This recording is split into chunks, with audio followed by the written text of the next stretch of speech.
بسم اللہ الرحمن الرحیم بسم اللہ الرحمن الرحیم الحمد للہ والصلاة علی اہلہا۔ عزیز طلبہ، السلام علیکم ورحمۃ اللہ وبرکاتہ۔ شرح العلوم اول کتاب الصلاۃ درس نمبر 71 میں کاغذ پر سجدہ کے متعلق شہید اول کا نظریہ پیش ہوگا۔ شہید اول نے جو کاغذ پر سجدے کے متعلق رائے پیش کی ہے لمعہ میں، اس پر بحث ہوگی اور شہید کی رائے میں مذکور شرائط کی تحلیل اور تجزیہ پیش کیا جائے گا، اور متعلقہ اصطلاحات جو اصول سے متعلق ہیں، اصول فقہ سے، ان کی بھی وضاحت کی جائے گی۔ تو شہید اول کا نظریہ یہ ہو گیا تھا کہ اس کاغذ پر سجدہ کرنا جائز ہے جس کو نباتات سے لیا گیا ہو، جیسے روئی ہے، پٹسن ہے، اور اس قسم کی جو نباتات سے بنایا جاتا ہے۔ اور اگر ریشم سے بنایا گیا ہو تو چونکہ ریشم ایک ایسی چیز ہے کہ جس پر سجدہ جائز نہیں ہوتا، تو اس سے بنائے گئے کاغذ پر بھی سجدہ جائز نہیں ہوگا۔ یہ اس بنیاد پر ہے کہ یہ نظریہ اختیار کریں کہ ان چیزوں میں شرط ہے کہ ان کو فعلاً پہنا نہ جاتا ہو، یہاں تک کہ اگر ان سے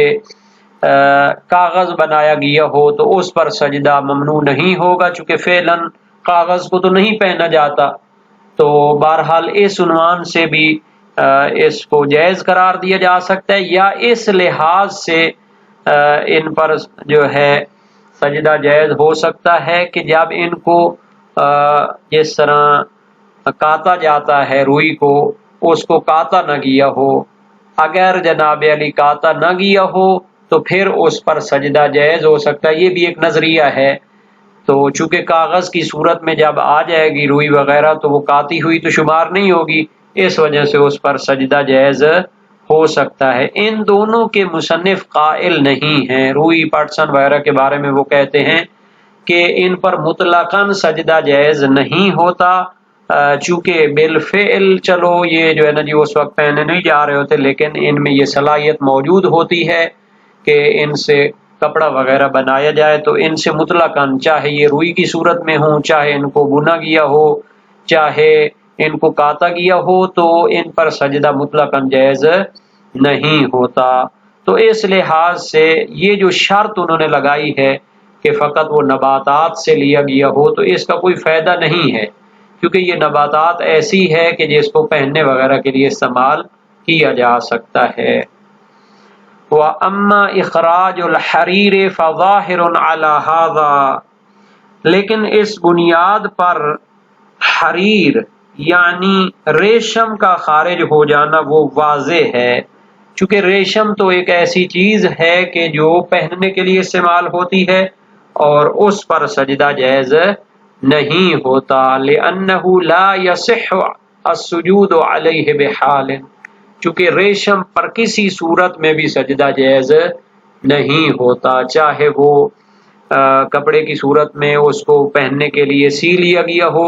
یا اس سے پہلے ہو، وہ ایسی جنس ہے کہ اس پر اصلاً سجدہ نہیں ہو سکتا۔ وَهَذَا الشَّرْطُ عَلَى تَقْدِيرِ جَوَازِ السُّجُودِ عَلَى هَذِهِ الْأَشْيَاءِ لَيْسَ بِوَاضِحٍ، یہ جو شرط کہی ہے شہید اول نے کہ اس کاغذ پر سجدہ جائز ہو سکتا ہے جو نباتات سے لیا گیا ہو۔ ہم فرض کریں کہ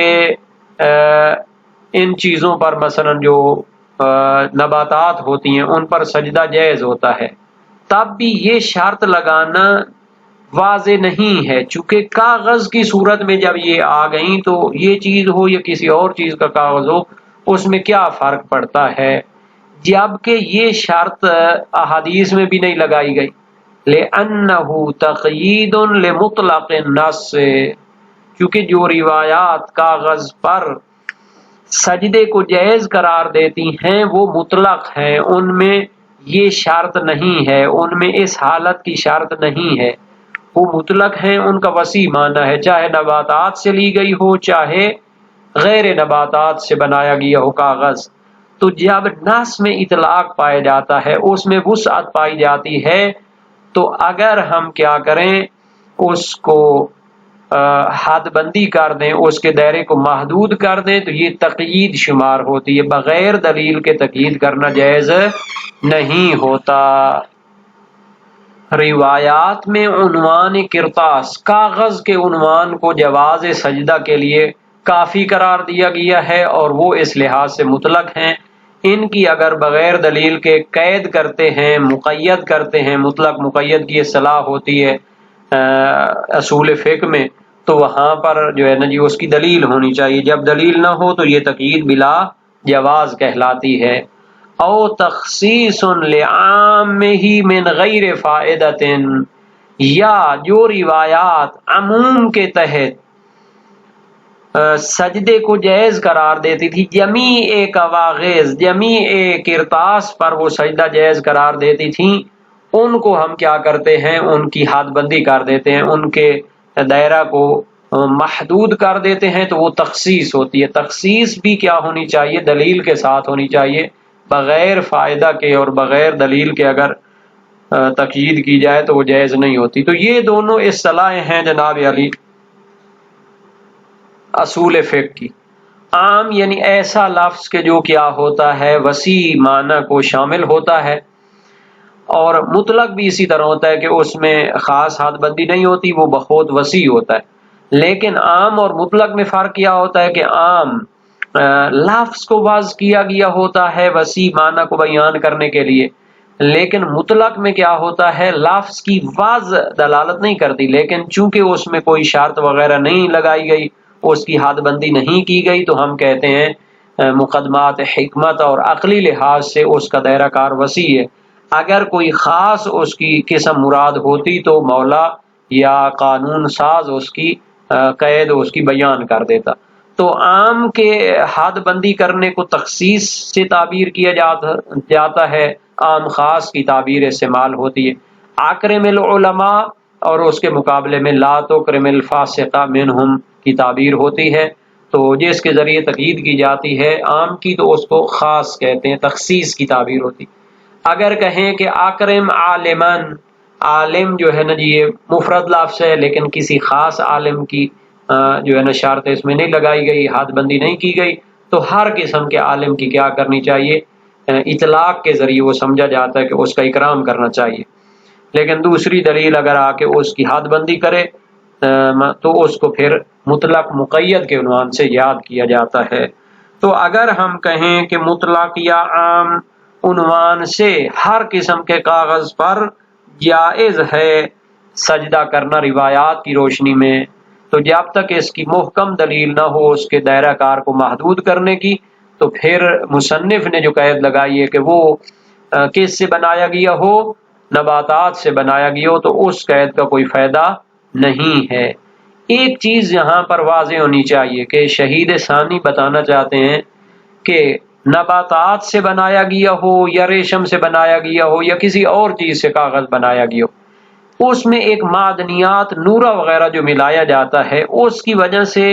وہ نورہ ایک ایسی چیز ہے کہ جس پر سجدہ جائز نہیں ہوتا۔ تو جب وہ مکس ہو جاتا ہے نباتات سے بھی اگرچہ اس کو بنایا جائے، تو پھر کاغذ ایک ایسی جنس کی صورت اختیار کر لیتا ہے کہ جس پر علی القاعدہ علی القانون سجدہ جائز نہیں ہونا چاہیے۔ لیکن جب روایت نے اس پر سجدے کو جائز قرار دیا ہے، تو اس روایت کی وجہ سے ہم کہہ سکتے ہیں کہ یہ کاغذ اپنی اصل ممنوعیت سجدہ سے خارج ہو گیا ہے نص کی وجہ سے۔ جب وہ خارج ہو گیا تو پھر اس کی آپ بغیر دلیل کے قید بھی نہیں کر سکتے، اس کو خاص بھی قرار نہیں دے سکتے۔ لأن ذلك لا يزيله عن حکم مخالفت الاصل، کیونکہ آپ اس میں قید لگائیں کہ یہ جب پٹسن وغیرہ سے بنایا گیا ہو تو اس پر سجدہ جائز ہے، کیونکہ یہ جو نباتات ہوتی ہے اس پر اصل میں سجدہ جائز ہوتا ہے۔ یہ شرط اور قید کاغذ کو اس ممنوعیت والے حکم سے زائل نہیں کر سکتی عن حکم مخالفت الاصل، جو اس میں اصل قانون ممنوعیت کی مخالفت والا حکم پایا جاتا ہے۔ کاغذ جس اصل سے بنایا گیا ہے جس مادے سے بنایا گیا ہے اس کا قانون ہے کہ اس پر سجدہ جائز نہیں ہونا چاہیے، لیکن روایت نے آ کے اس اصل والے حکم کی مخالفت کا حکم ہمیں بیان کیا ہے۔ اصل یہاں پر کہیں گے کہ ممنوعیت سجدہ، اس کی مخالفت کا حکم یعنی جواز کا حکم وہ بیان کرتا ہے روایات۔ فَإِنَّ أَجْزَاءَ النُّورَةِ الْمُنبَثَّةِ فِيهِ بِحَيْثُ لَا يَتَمَيَّزُ مِنْ جَوْهَرِ الْخَلِيطِ جُزْءٌ يَتِمُّ عَلَيْهِ السُّجُودُ كَافِيَةٌ فِي الْمَنْعِ، چونکہ کم از کم جس چیز سے بھی کاغذ کو بنایا گیا ہو اس کے اندر نورے کے اجزاء پھیلے ہوئے، نورا وہ معدنیات میں سے ہوتا ہے جو بال وغیرہ جھاڑنے کے لیے بھی استعمال ہوتا ہے، وہ ایک خاص قسم کا جو ہے نا جی معدنیات ہوتا ہے، نورا اس کو کہتے ہیں، تو اس کے اجزاء پھیلے ہوئے ہیں کاغذ بنانے کے وقت، تو ان کو اس کے اوپر پھیلایا جاتا ہے تاکہ اس کے اندر سفیدی آ جائے۔ بحیث لا یتمیز من جوہر الخلیط جزء یتم علیہ السجود، اور اجزاء نورا اس طرح اس میں پھیلے ہوئے ہوتے ہیں کاغذ کے اوپر کہ اس میں جو دوسرا جوہر ملایا گیا ہے، خلیط یعنی کوئی نباتات وغیرہ جو ملائی گئی ہے، اس کے جوہر سے اس کا کوئی جز ممتاز نہیں ہوتا جس پر سجدہ جائز ہو سکے۔ اب یہ تو نہیں کہہ سکتے کہ کوئی اس کا حصہ نورے سے خالی ہوتا ہے جس پر ہم سجدہ کر لیں گے۔ مثال کے طور پر اگر نباتات سے اس کو بنایا گیا ہو تو نباتات کا کوئی جز علیحدہ تو نہیں ہوگا جس پر سجدہ جائز اور ممکن ہو۔ پس کاغذ بناتے وقت نورے کے اجزاء کو اس کے اندر پھیلا دینا اور اس کی دوسرا جو جوہر اس میں ملایا جاتا ہے اس کے اجزاء کا بھی اندر مخلوط ہو جانا کافیت فی المنع، کاغذ پر سجدہ ممنوع ہونے میں کافی ہے، یعنی اور جو بھی جنس ہو اس کا میٹیریل ہو، صرف نورا جو اس کے اوپر پھیلا دیا جاتا ہے یہی کافی ہے کہ کاغذ کے اوپر علی القاعدہ علی القانون سجدہ جائز نہیں ہونا چاہیے، چونکہ نورا معدنیات میں سے اس پر سجدہ جائز نہیں ہوتا۔ فلا یفیدہ ما یخالطھا من الاجزاء، پس فائدہ نہیں دے گا اس ممنوعیت والے حکم کو ما یخالطھا من الاجزاء، اس میں جو ایسے اجزاء ملا دیے جاتے ہیں، مخلوط کر دیے جاتے ہیں، التی یصح السجود علیہا، جن پر سجدہ جائز ہوتا ہے منفردتاً، اگر وہ علیحدہ ہوتے نباتات وغیرہ جو پہنے وغیرہ نہیں جاتے تو ان پر سجدہ جائز ہو سکتا تھا، لیکن جب اس کے ساتھ معدنیات نورا کو مخلوط کر دیا تو پھر اس پر مطلقاً علی القانون سجدہ جائز نہیں ہو سکتا۔ ہاں یہ ہو سکتا ہے کہ ہم کہیں کہ علی القاعدہ قانون میٹیریل کے لحاظ سے کاغذ پر سجدہ جائز نہیں ہوتا، لیکن روایات میں جب اس کی اجازت دی گئی ہے تو پھر ہم کہتے ہیں کہ یہ کوئی خاص مصلحت یا خاص جو ہے نا جی کیا ہے نگاہ ہوگی جو شریعت نے کاغذ کے بارے میں رکھی ہے، اور اس پر سجدہ جائز ہونا اسی روایت کی وجہ سے ہے۔ اب اس کے بارے میں کشف اللسان میں فاضل ہندی کا ایک بیان ہے، انہوں نے ایک نقد کیا ہے، بہرحال ایک جلیل القدر محقق ہیں، فقیہ ہیں، اور ہندی بھی کہلاتے ہیں فاضل ہندی کے عنوان سے، اگرچہ اصفہانی تھے یہ، لیکن ہندوستان میں آئے تھے، یہاں پر انہوں نے علمی افادات فرمائے تھے تو یہ فاضل ہندی مشہور ہو گئے تھے۔ ان کا ایک بیان ہے، انہوں نے ایک شرح بھی لکھی تھی اسی مناہج السویہ کے نام سے، شرح روضۃ البہیہ اس کا نام تھا، اس میں فرماتے ہیں کہ یہ جو معروف ہے کہ نورا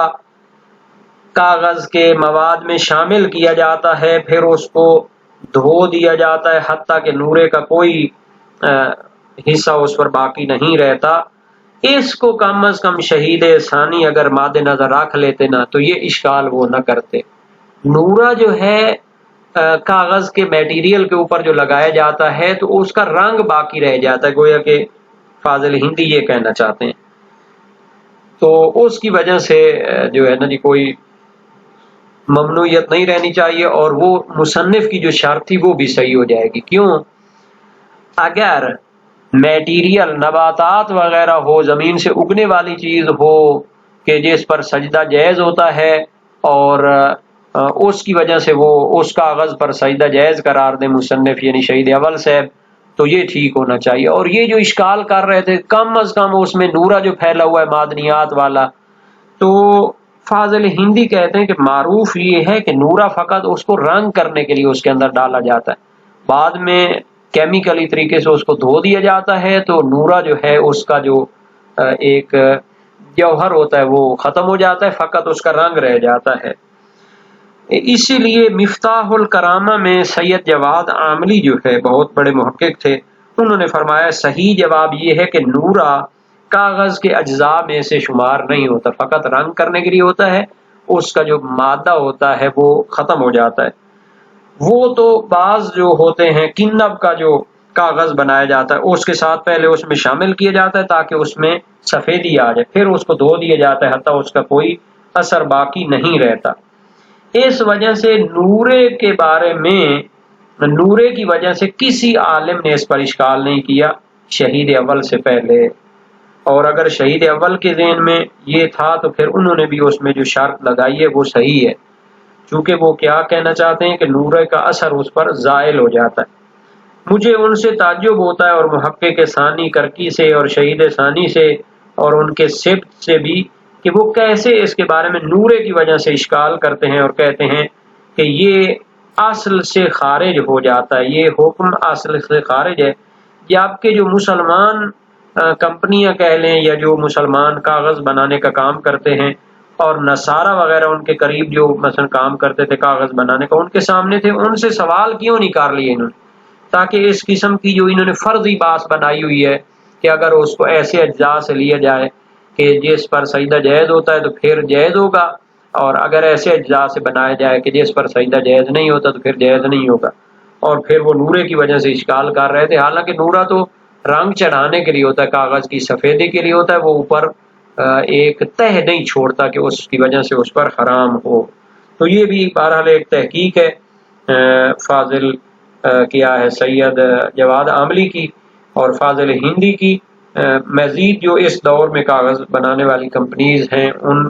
کے بھی جناب علی ترکیب اور فارمولے کو دیکھنا چاہیے کہ ان کے کاغذات میں کیا چیزیں شامل ہوتی ہیں۔